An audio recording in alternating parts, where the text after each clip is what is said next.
আজকে বানিয়েছিলাম বরবটির ভর্তা, যার জন্য নিয়েছি বরবটি, এদিকে নিয়েছি কালো জিরে, দুটো শুকনো লঙ্কা, রসুন, পেঁয়াজ আর দুটো কাঁচা লঙ্কা। প্রথমে কড়াইতে সামান্য জল দিয়ে কেটে নেওয়া বরবটিগুলো দিয়ে দিলাম, আর একটু নুন দিয়ে এটাকে ঢাকা দিয়ে ভাপিয়ে নিচ্ছি।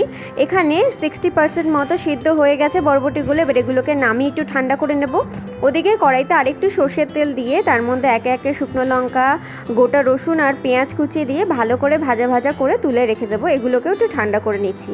এবার মিক্সিং বোলের মধ্যে সব জিনিসগুলোকে একসাথে নিয়ে নিলাম, আর তার সাথে দুটো কাঁচা লঙ্কা নিয়ে ভালো করে একটা পেস্ট বানিয়ে নিচ্ছি। আবারও কড়াইতে বেশ খানিকটা সর্ষের তেল দিলাম, তার মধ্যে দিয়ে দিলাম কালো জিরে ফোড়ন।